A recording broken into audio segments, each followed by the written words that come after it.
What is going on, guys? Welcome back to the channel. My name is Miguel and you're watching Miguel EDC, the channel where we talk everything EDC gear here. Today we're doing a review here on the Kizer Doberman, right? This knife here from Kizer Knives, and I just did an unboxing on this knife about a week or so ago, and I'm just getting ready to send it forward. I got this knife as part of Lefty EDC's knife pass around. And I've been having a blast, really been having a really good time with this knife among some other Kizer knives that I got. I got about 3 of them together all at the same time. Just to give you an idea, I got the Phoenix also. Review on that one is coming up. And here is the Kizer Huntsmen, right? Review on this one coming up as well. 3 bangers from Kizer knives that I've just been having a blast carrying, EDCing over a little bit over a week or so. I did get sick after New Year's Eve, so I kind of been getting over this cold a little bit here and there, but super excited about this knife. It is a really good offering from Kizer. This one is the budget version. Comes with G10 and 154 cm steel for about $82 or so. It is an Osho design. Check him out on IG.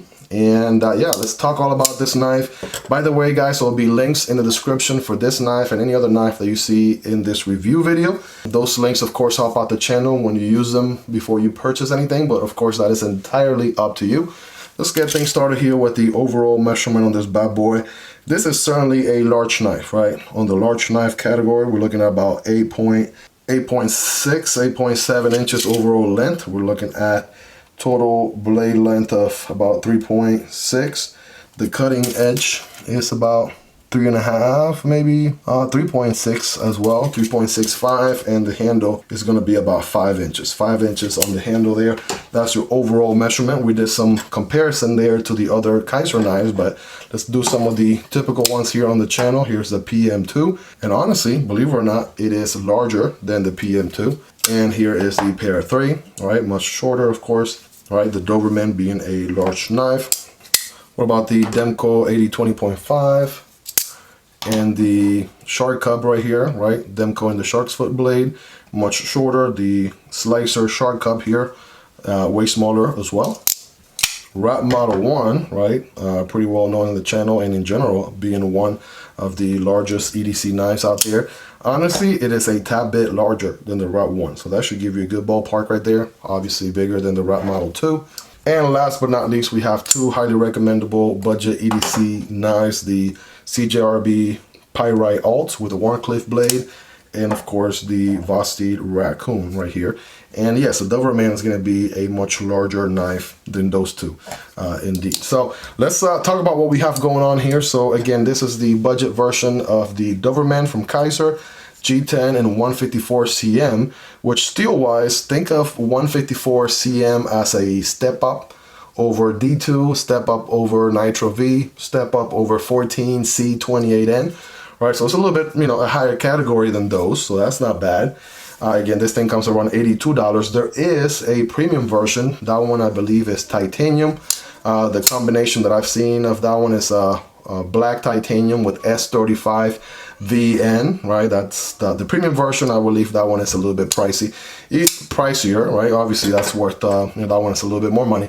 But I'm going to be linking both of them down below so you can check both of them out. And of course, you can see which one is a better option for you, or just in general, if you're shopping around, considering your options.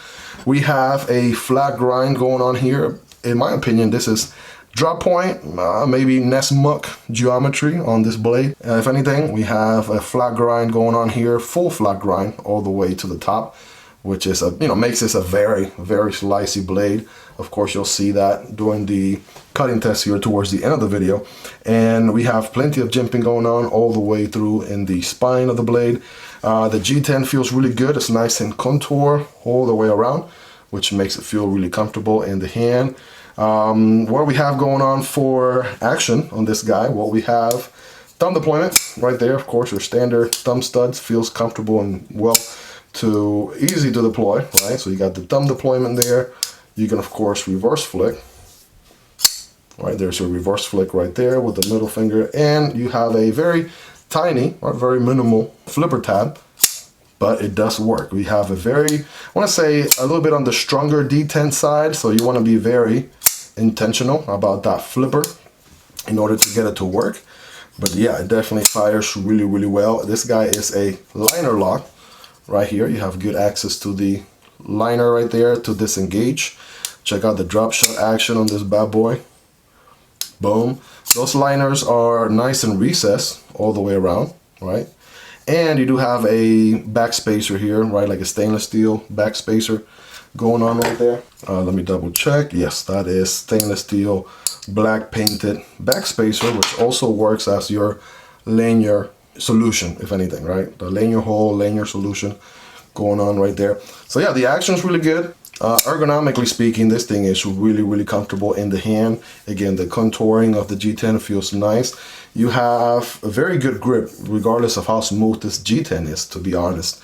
That feels very good. You can do the standard grip here and sort of rest your thumb right there, right, with the jimping on the spine. That helps get a good grip on the knife. Again, I have medium to large hands, not the smallest, not the biggest, and I can comfortably grip the entire handle this way. Or you could creep up a little bit and do a forward choke right there, and then probably rest your thumb here like that. That's probably why that indentation there, the whole curve there is for your thumb, and you can get to town with all those slicing tasks. Let's do a quick carry profile here. Let's do the thickness against the Para 3. Para 3 is going to be very comparable, of course, about the same for the PM2. Here's the Demko AD 20.5, a little bit slimmer because of the Gravity scales. Rat Model 1, it's going to be a little bit thicker. And the Vosteed Raccoon with the micarta scales there is going to be a little bit thicker as well. Right, length and height in the pocket, right? This one carries very slim, to be honest, right? If you compare it to something like the PM2 or Para 3, right, lengthwise is going to be closer to the PM2, but you know, both Spydercos obviously are going to be much taller because of the Spidey hole, if you will, whereas the Doberman carries very slim in that department. Here is the AD 20.5 and Shark Cub. Those have a significant portion of the blade sticking out, so obviously those are going to be a little bit taller carry as well. And then we'll do the Rat 1. So very comparable to something like the Rat 1, right, as far as how slim it carries in the pocket, right? Also about the same length in the pocket as the Rat 1. And last but not least, the Raccoon and Pyrite Alt, right, carries closer to the Raccoon in my opinion, and it's probably going to be, yeah, definitely a little bit longer than those two. Blade stock thickness on this bad boy here, we're coming in at 0.12, and honestly that is not bad at all, right? Did I mention this is a flat grind that is also very slicey? Yes, 0.12, that is a very slim blade right there, right? Let's check the handle here. So on the handle we're coming in about 0.56, so that gives you plenty to, you know, grip onto, right? Comfortable. Ergonomically speaking, this feels really, really good, right? Ergonomically friendly. I want to say the pocket clip, I wish it was pointed up a little bit. I feel like that would help, but it's also nice and rounded on the edges too. So you barely remember or feel that it is there. Yeah, ergonomically speaking is awesome. Those contour edges help a ton. The action is really good, right? Fires really well, very reliable action, right? The D10 is tuned very nicely for all deployment options, honestly. Even the flipper, if anything, see, I just felt it right there. You want to be very intentional with the flipper. If you start it up here and then sort of light switch it, then that might be even a better way to get it to deploy. But yeah, definitely great action right here. Right, the design overall, you have a pretty good, simple design all throughout, right? Nothing specifically strikingly unique going on here per se, although the design itself is a little bit unusual, right? I think that I personally like it. I like that it's something different than your average knife, if you will. Even this pelican looking face right here, that's pretty interesting too. I dig that, me personally. Yeah, check out the jimping here. You got plenty of jimping going on all the way from here to here. Very EMP, EDC style jimping there, right? This guy is on ball bearings. And check out the alignment right there. You got a U shape to the back spacer, and you can tell that thing is smack in the middle. I want to say the pocket clip is reversible. I don't see why it wouldn't be reversible. It looks like it mounts with just one screw, and I see that screw on this side too. so I wouldn't see why it wouldn't be reversible. Honestly, it goes in and out of the pocket pretty well, so that's not bad at all. And pretty deep carry for the most part, right? About this much of the knife is going to be showing out of your pocket because of where the base of the pocket clip starts, right? About that much, which is not bad. I don't see any milling going on here on the liners, and there's a lot more G10 going on here. Very solid G10 scales, if anything, and very minimal stainless steel liners going on here. So for as large of a knife as this is, honestly, it's probably not gonna weigh a whole lot. Let's take a look. Yeah, about 4.5, right? 4.5 for a full-size knife. That is really not bad at all. Doing a quick check here on the hardware department on this bad boy, guys. As usual, my tools are highly recommendable and linked down below. And I believe we have, it looks like T8 all around on this bad boy. And even the thumb studs, right? So that would be a win right there. So pivot, boom, T8. This back screw here for the pocket clip, that feels like a T8 right there. And this side also T8, and even the thumb studs are T8, and it's just on one side. So T8 on the thumb studs, boom. That is a win. Good job there, Kizer. On the hardware department, T8 all around. It is possible, and again, this is the budget version of this knife, and yeah, we got big hardware. So that's a good thing. So all in all, you have a very utilitarian design going on here. As a tool, we know this thing is going to work. We know it's going to cut. We know it's going to slice. As a matter of fact, let me get some paper out here. Let's do some quick cuts on this bad boy, shall we?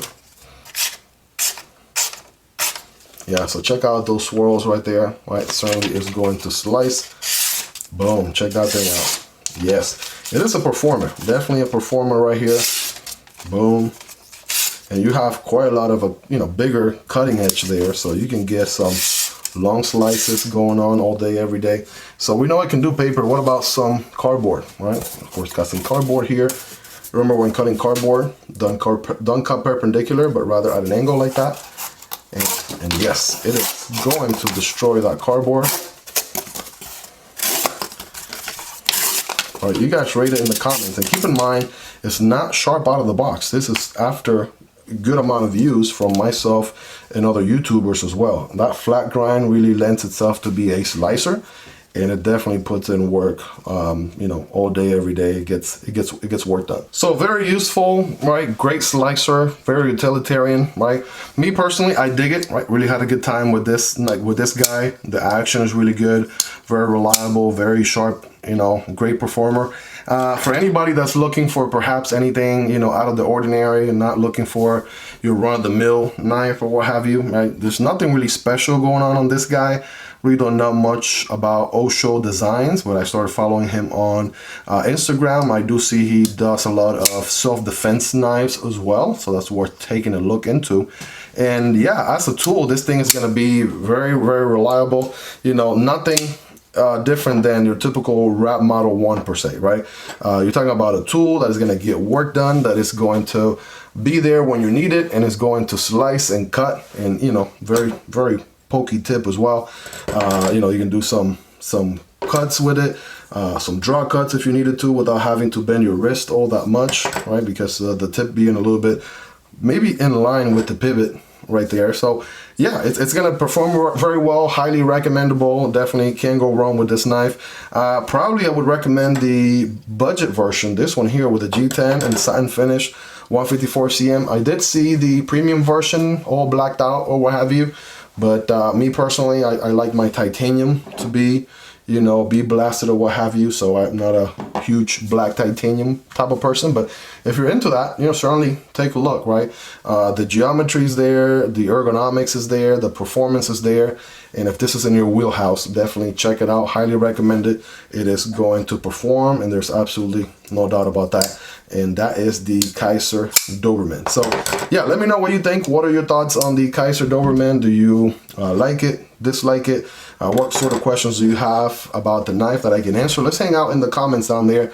Let's have a discussion about this guy here. And of course, keep in mind there are review videos coming up for the Phoenix and the Huntsmen, right? Also from Kizer, I got a chance to EDC carry these knives all about the same time, so you know I can do some comparison back and forth with them and all that. So I'm excited for it. Guys, smash that like button if you haven't already. Go ahead and subscribe to the channel if you're stopping by for the first time. I promise you it's going to be worth coming back for more. I make knife and EDC content like this on a daily basis. With that being said, if you made it to the very end, you guys are the real MVPs. Thank you so much for all you do. We love you all. Thank you for all your support. If you want to support the channel, check out the Patreon links down there, or you can support the channel here on YouTube by becoming a YouTube channel member, and you get access to exclusive perks. Thank you for everything, guys. You have yourself a wonderful rest of your day, and I'll see you on the next one. Peace.